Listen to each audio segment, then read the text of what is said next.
بسم الله الرحمن الرحيم. الحمد لله رب العالمين والعاقبة للمتقين، والصلاة والسلام على أشرف الأنبياء والمرسلين سيدنا ونبينا محمد وعلى آله وصحبه أجمعين. بینندگان عزیز و محترم،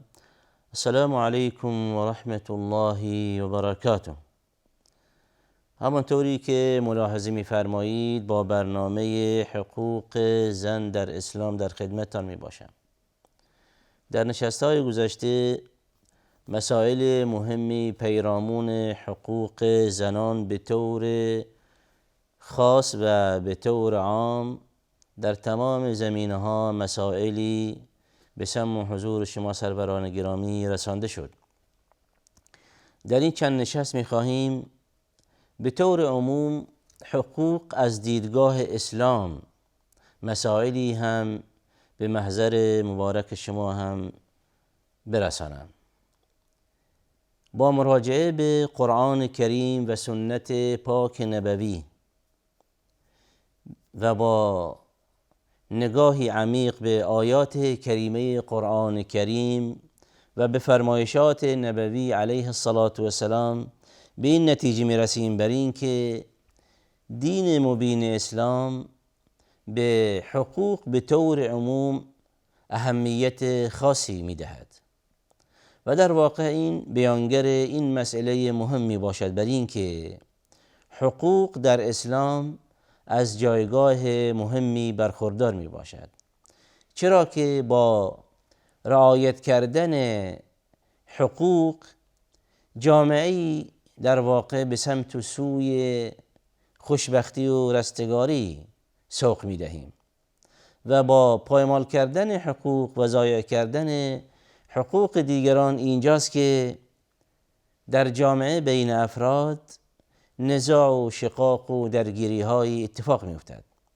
و از اینجاست که در اسلام یک قاعده مهمی داریم بر این که صلاح فرد مهم می باشد، چرا که یک فرد هر چقدر که در واقع از صلاح بیشتری برخوردار باشد در نتیجه جامعه مثبتی خواهیم داشت و اینجاست که رعایت کردن حقوق یکی از مسائل مهم در دین مبین اسلام می باشد. به عنوان مثال یکی از این حقوقی که در دین مبین اسلام برای پیروان خودش و اصلا به عنوان یک قاعده برای تمام بشریت اون را به عنوان یک خط مشی قرار داده است. یکی از این مسائل مهم این است که در دین اسلام یک فرد جایگاه خاص خودش دارد. بیهوده نیست که در واقع به حقوق دیگران تجاوز کرد و بیهوده نیست که در واقع یک انسان را حیاتی از او گرفت. از این بابت الله ذوالجلال در این راستا آیاتی نازل فرمودند و چنین می‌فرماید بر این که یک انسان به طور عموم در وجودش در این دنیا و وجودش در جامعه و ارزشش در جامعه مهم می باشد و این انسان تحت هر شرایطی که باشد بایستی به نگاه انسانیتی به او داشت و اینجاست که الله ذوالجلال من باب حفاظت بر نفس و رعایت کردن حقوق دیگران و عدم تجاوز اونها می‌فرمایند که من قتل نفسا بغیر نفس او فساد في الارض فكأنما قتل الناس جميعا ومن احیاها فكأنما احیا الناس جميعا. در این آیه کریمه قرآن کریم یکی از حقوق مهم به طور عموم که شامل دو قشر زن و مرد می باشد، این در واقع آیه کریمه قرآن کریم یک پیغام مهمی دارد و پیغام مهمی برای بشریت دارد بر این که یک انسان به ناحق نبایستی نیست و نابود کرد، نبایستی اتلاف کرد و تحت هر شرایطی که باشد اینجاست که این انسان برای خود محترم می باشد. و توجه بفرمایید که این آیه کریمه اشاره می کند که چنان که کسی در واقع بر نفس دیگری تجاوز کند، اون را اتلاف کند، اون را نابود کند، اون را به قتل برساند، جرمش آنچنان زیاد می باشد همانند اتلاف کردن بشریت می باشد، همانند اتلاف کردن و نابود کردن و کشتن کل بشریت می باشد. من قتل نفسا بغیر نفس او فساد فی الارض. مراد و مقصود آیه من قتل نفسا بغیر نفس این است که در واقع در مواردی در شریعت اسلامی جایز است که قانون که در واقع به نمایندگی از قانون همان قاضی می باشد، دادگاه می باشد که حکمی صادر می کند که این شخص، یک شخصی چنان که مرتکب قتل شده باشد، بر نفس دیگری تعدی کرده باشد، اینجاست که به لحاظ شرعی این است که در واقع در مقابل ریختن خون یک شخصی، یک نفسی، اینجاست که این نفس هم بایستی چه به عنوان قصاص در دین مبین اسلام، این نفس هم این قاتل بایستی چه کشته شود و این برمیگردد به قانون و به حکم قاضی و با توجه به مواردی و برداشتهایی که از قرآن کریم و سنت پاک نبوی می باشد. از این بابت اما اگر شخصی بیهوده بیاید و بر یک نفسی تعدی کند، اینجاست که حقوق یک نفس رو پایمال کرده است و اینجاست که جرم و جنایت این شخص زیاد می باشد. دین مبین اسلام آنچنان در جانب حقوق در زمینه‌های مختلف حقوقی آنچنان اهمیت می دهد که حتی یک انسان بعد از مرگش هم نبایستی به او ناسزا گفت، بایستی حقوق او را رعایت کرد حتی بعد از مرگ. توجه بفرمایید که چنان که نفسی، چنان که شخصی از این دنیا برود، خواه این شخص مرد باشد و یا زن، اینجاست که نبایستی در مورد این شخص قضاوت‌های نادرستی ناصحیح بر زبانها جاری شود، نبایستی در مورد اون شخص در واقع قیل و قالی شود. حتی غیبت کردن مردگان، یعنی یک شخصی چنان که از این دنیا منتقل شد به آخرت، حتی غیبت کردنش چه گناه می باشد، ناسزا گفتن به او گناه می باشد. از این بابت به این نتیجه می رسیم بر این که دین اسلام دین پاکی است، دین کافی و وافی می باشد و اینجاست که در زمینه حقوق دیگران اهمیت خاصی می دهد و اینجاست که فرمایش نبوی علیه السلام داریم بر این که لا تسبوا الاموات فانهم افضوا الى ما قدموا. این روایت صحیحی داریم که امام بخاری رحمت الله علیه اون را در صحیحش روایت کرده است. لا تسبوا الاموات، به مردگان ناسزا نگویید. نبایستی به شخص مرده ناسزا گفت، حال اون شخص در واقع انسان می باشد، از هر دو قشر زن یا مردی که می باشد و هر چقدر که در این دنیا حتی دوچار گناه و معصیتی شده باشد، از دیدگاه مردم این شخص در واقع گناهکاری می باشد، اما هیچ کدام از این انسان ها معصوم نیستند و از نهان این شخص آگاهی ندارند و نمیدانند و مطلع نیستند که این شخص در واقع چه رفتارهایی در نهان خودش دارد و اینجاست که نبایستی در این باب بر دیگران در واقع حکم صادر کرد و اینجاست که دین مبین اسلام چنین فرمایش میدهد که لا تسبوا الاموات، به مردگان ناسزا نگویید. و چه بسا و چه بسا افرادی در واقع بر معصیت باشند، بر گناه باشند، بر جرم و جنایت هم باشند، اما ممکن است در لحظات آخر زندگانی خودشان به خود بازگردند، توبه کنند، استغفار کنند و الله واحد عز وجل توبه اونها به لطف و کرمش ببخشد. پس اینجاست که ما نمیتوانیم در مورد انسانها قضاوتی داشته باشیم. اون چی که ما میبینیم در واقع ظاهر افراد میباشد، اما از باطن افراد، از نیتهای افراد، از قلب اونها هیچ گونه اطلاعی نداریم. از این بابت الله واحد عز وجل فردای روز قیامت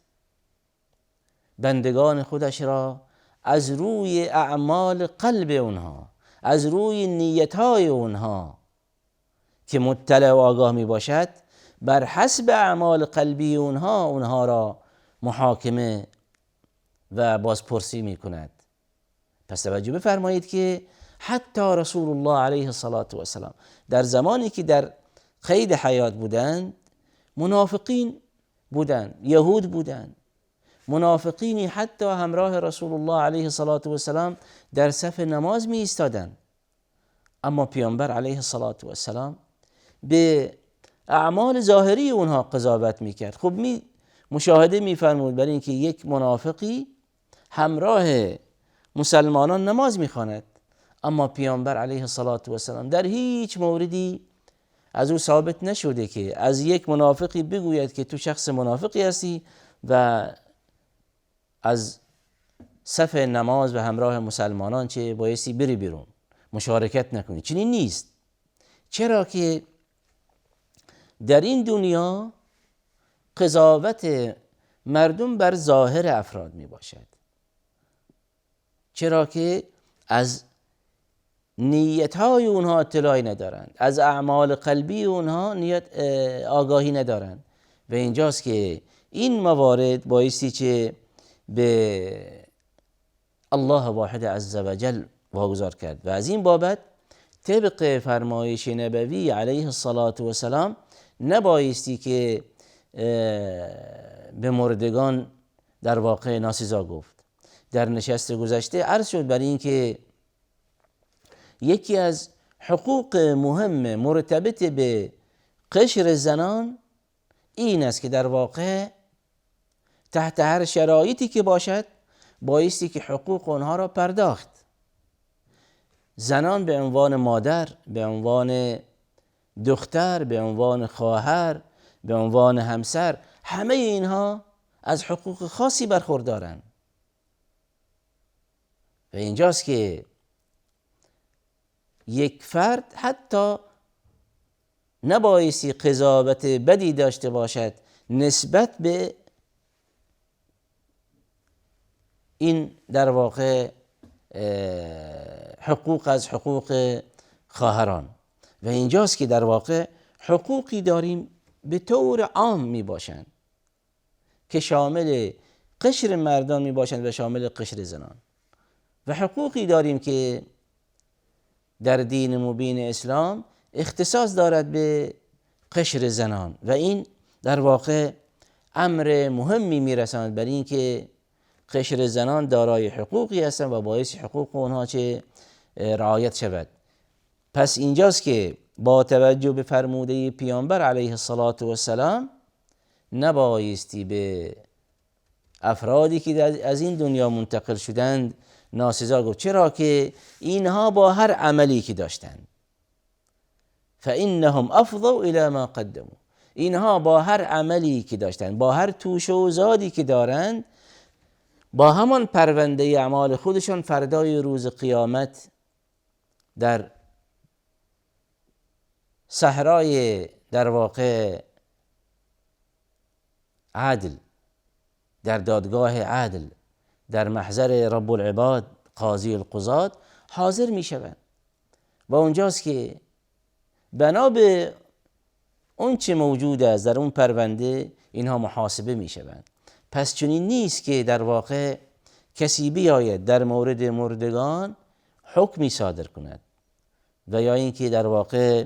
قضاوتی داشته باشد و یا اینکه به اونها ناسزا بگوید. هر کسی که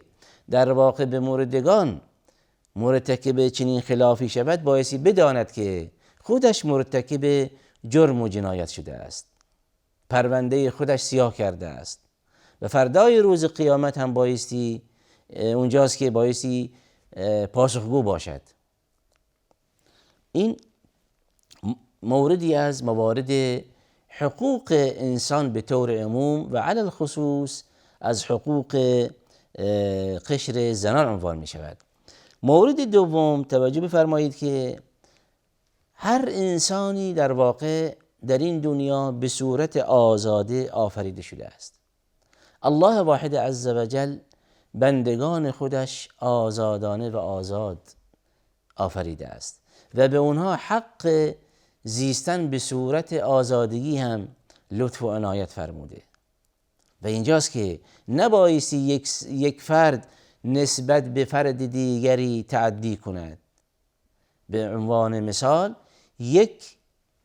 شوهر نمیتواند و حقی ندارد که به حقوق همسر خودش تجاوز کند، نمیتواند در واقع اون مواردی و اون آزادی مشروع و اون آزادی محدود به شریعت اسلامی نمیتواند از او سلب کند. به هر حال در جانب آزادی اینجاست که این انسان آزاد است و کسی نمیتواند آزادگی او از او سلب کند. عرض کردم آزادی که در واقع در چارچوب قرآن و سنت می باشد، آزادی که مخالفت با شریعت اسلامی نداشته باشد، مغایرتی با قوانین قرآن و سنت نداشته باشد. پس اینجاست که هر کدام از این انسان ها آزادند که در واقع زندگی خودشان را بچرخند و آزادند که همان دین و مذهب و مسلک خودشان داشته باشند. و اینجاست که یکی از زیبایی های اسلام این است که مبادا یک فرد بر حقوق فرد دیگری تجاوز کند و حتی از در واقع افراد محرم، از افراد خویشاوندان، حتی در واقع پدر نسبت به فرزندان خودش و یا اینکه همسر نسبت به همسر خودش و یا افراد دیگری. پس اینجاست که بایستی تلاش کنیم که در جانب حقوق دیگران رعایت کنیم. و آخر دعوانا ان الحمد لله رب العالمین.